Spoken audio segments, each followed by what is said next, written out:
Hello friends.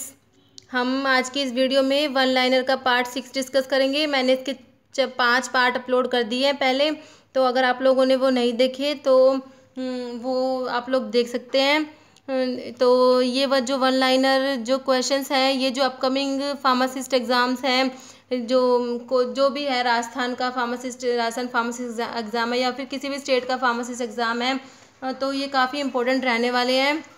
तो start करते हैं। फर्स्ट है the essential ion necessary for synthesis of thyroid hormone.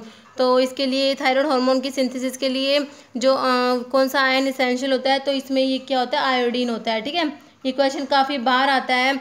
तो आयोडीन जो होता है, ये जो थायराइड हार्मोन होता है, इसमें T3 T4 जो T3 ट्राई इसमें 3 आयोडीन होते हैं, T3 में T4 में 4 होते हैं। ट्राई आइडो थायरोनिन होता है T3, और T4 होता है टेट्रा आइडो थायरोनिन होता है। ठीक है, उसको थायरोक्सिन भी बोलते हैं T4 को। तो इनमें जो आयोडीन इसके लिए इसेंशियल होता है। ठीक है, नेक्स्ट है water soluble alkaloid of ergot are. Ergot का जो वाटर सोल्यूबल अल्कलॉइड है वो कौन सा है, तो ये एर्गोमिट्रिन होता है। एर्गोमिट्रिन क्या होता है, वाटर सोल्यूबल होता है। ठीक है, एर्गोमिट्रिन क्या होता है, वाटर सोल्यूबल अल्कलॉइड होता है एरगट का। तो एरगट में इंडोल अल्कलॉइड प्रेजेंट होते हैं। जो इंडोल अल्कलॉइड्स होते हैं, इसमें कौन कौन सी ड्रग्स आती है, जैसे एरगट है, नक्स वोमिका, रिवोल्फिया, फाइसोस्टिग्मा, विनका, ये सब पढ़ते हैं हम इनमें इंडोल अल्कलॉइड्स में। तो ये भी कई बार ऐसे पूछ लेते हैं कि कौन सा इंडोल अल्कलॉइड्स है, तो हमें ना ये सारे पता होने चाहिए कि इंडोल में कौन सी है, या फिर कार्डिक ग्लाइकोसाइड्स में कौन सी ड्रग्स आ रही है, या फिर ट्रोपिन अल्कलॉइड्स में कौन सी। तो ऐसे नाम सबके पता होने चाहिए, सीधा सीधा कई बार क्वेश्चन बिल्कुल सीधा भी आता है। तो ये जो एरगट है, ये क्या है, इंडोल अल्कलॉइड होता है। ठीक है, तो इसमें जो एर्गोमिट्रिन है ये वाटर सोल्यूबल है। नेक्स्ट है कैट। इसमें जो एरगट जो होता है ना, इसका एक ना इस स्पेसिफिक रिएजेंट होता है इसके लिए, कौन सा, वान अर्क रिएजेंट। काफ़ी बार उसके ऊपर भी क्वेश्चन आता है। तो एरगट जो होता है वान अर्क रिएजेंट के साथ ब्लू कलर देता है। कौन सा कलर, ब्लू कलर देता है वान अर्क रिएजेंट के साथ। वान अर्क रिएजेंट क्या होता है, para di methyl amino benzaldehyde होता है। क्या होता है वान अर्क reagent, para di methyl amino benzaldehyde होता है वान अर्क रिएजेंट। ठीक है, नेक्स्ट है कैटगट इज प्रिपेयर्ड फ्रॉम। तो कैटगट प्रिपेयर करते हैं किससे, शीप इंटेस्टाइन। ठीक है, शीप की इंटेस्टाइन से प्रिपेयर करते हैं कैटगट।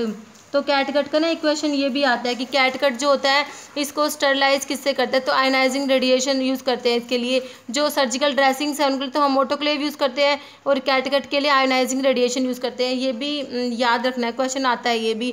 नेक्स्ट है xanthoproteic reaction is used for identification of. तो जो जो ज़ैंथोप्रोटिक रिएक्शन है किसके लिए होती है, एरोमेटिक अमाइनो एसिड्स के लिए होती है।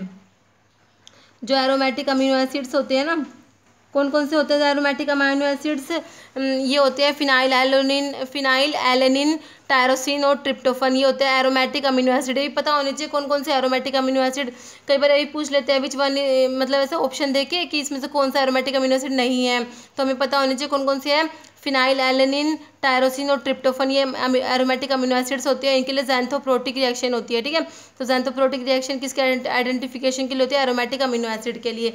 Next the process of conversion of glucose to glycogen is known as. ठीक है, ग्लूकोज किस में कन्वर्ट हो रहा है, ग्लाइकोजन में, तो इसे बोलते हैं ग्लाइकोजेनेसिस। ग्लाइकोजेनेसिस, ग्लाइकोजन की सिंथेसिस हो रही है। ठीक है, तो ग्लूकोज जब कन्वर्ट होता है ग्लाइकोजन में, उसे बोलते हैं ग्लाइकोजेनेसिस। और अगर हो कि ग्लाइकोजन कन्वर्ट हो ग्लूकोज में, तो मतलब ब्रेक डाउन हो ग्लाइकोजन का, तो उसे बोलते ग्लाइकोजिनोलाइसिस। क्या बोलेंगे, ग्लाइकोजिनोलाइसिस। लाइसिस मतलब टूटना, ग्लाइकोजन का ब्रेक डाउन होना, उसे बोलेंगे ग्लाइकोजिनोलिसिस। अब ये है ग्लाइकोजेनेसिस। ठीक है, ये होता है conversion of glucose to glycogen. Glucose to glycogen हो गया ग्लाइकोजेनेसिस। ठीक है, और एक होता है ग्लाइकोलिसिस। इनमें कंफ्यूज नहीं होना। एक ग्लाइकोलिसिस होता है, ग्लाइकोलिसिस क्या होता है, ब्रेक डाउन ऑफ ग्लूकोज। जो हम पढ़ते हैं ना, ग्लाइकोलिसिस साइटोसोल में होती है, उसमें चलती है। ग्लाइकोलिसिस जो होती है तो वो अलग है और ये अलग है, तो इसमें कंफ्यूज नहीं होना। ग्लाइकोलिसिस में क्या होता है, उसको ईएमपी पाथवे भी कहते हैं, एम्बडन मियरहोफ पाथवे भी कहते हैं, और उसमें क्या होता है, ब्रेक डाउन होता है ग्लूकोज का। नेक्स्ट है vitamin which has structure similar to steroid. तो कौन सा विटामिन है जिसका स्ट्रक्चर स्टेरॉइड का जैसा होता है, तो वो होता है विटामिन डी होता है। कौन सा होता है, विटामिन डी होता है। इसका स्ट्रक्चर जो होता है स्टेरॉयडल स्ट्रक्चर होता है। और इसको विटामिन डी को हम क्या बोलते हैं, इसको किडनी हार्मोन भी बोलते हैं, क्या, ठीक है, विटामिन डी को कहते हैं, इसके कई नाम है, इसे किडनी हार्मोन भी बोलते हैं, और इसको एंटी रैचिटिक फैक्टर भी कहते हैं, एंटी टिटैनी विटामिन भी होता है ये, anti tetany vitamin, anti rachitic factor भी कहते हैं। और ये कैल्शियम और फॉस्फोरस की एब्जॉर्प्शन में हेल्प करता है, और बोन और टीथ की फॉर्मेशन में हेल्प करता है। और इसकी डेफिशिएंसी से आपको पता ही होगा, जो विटामिन डी की डेफिशिएंसी से क्या होता है, जो चिल्ड्रन होते हैं उनमें रिकेट्स हो जाता है, और जो अडल्ट होते हैं उसमें ऑस्टियोमलेशिया हो जाता है। ये वाला क्वेश्चन भी काफ़ी बार आता है कि विटामिन डी की डेफिशिएंसी से चिल्ड्रन में रिकेट्स हो जाता है और अडल्ट में ऑस्टियोमलेशिया हो जाता है। तो ये भी काफ़ी इंपॉर्टेंट है, याद रखना है।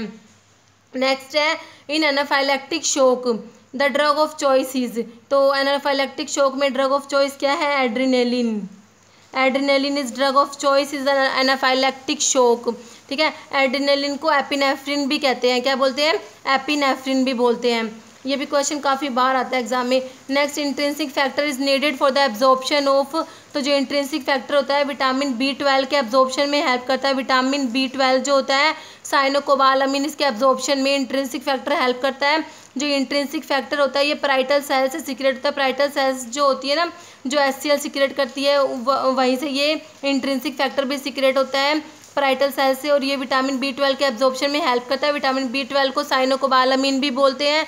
विटामिन B12 में क्या होता है, इसमें कोबाल्ट एटम प्रेजेंट होता है। ये क्वेश्चन भी कई बार आता है, विटामिन B12 में कौन सा एटम है, तो इसमें कोबाल्ट एटम होता है। विटामिन B12 जो होता है इसमें कोरिन रिंग होती है, वो उसके बीच में क्या होता है, कोबाल्ट एटम होता है।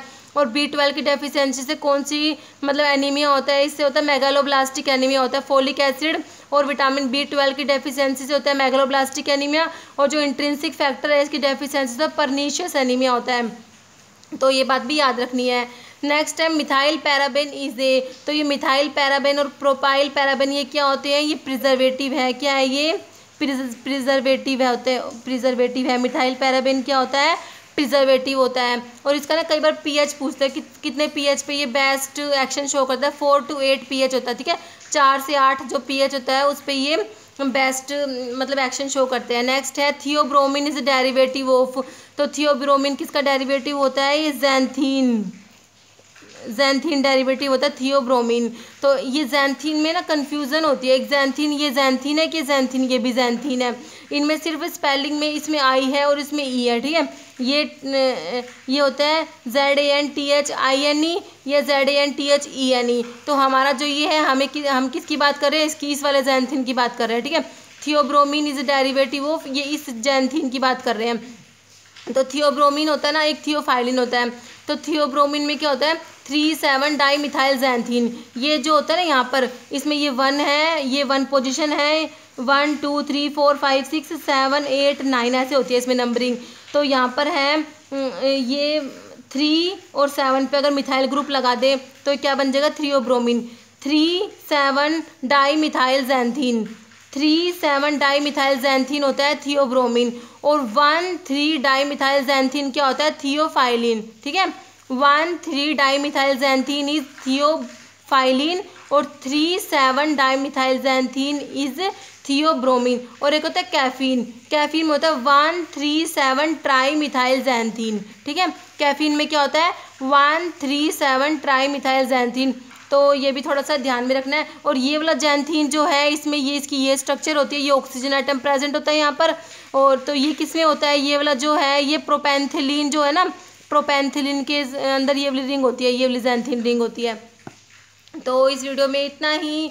अगर आप लोगों को ये वीडियो अच्छी लगी हो तो इसे लाइक करना और चैनल को प्लीज़ सब्सक्राइब ज़रूर करना। Okay, thank you.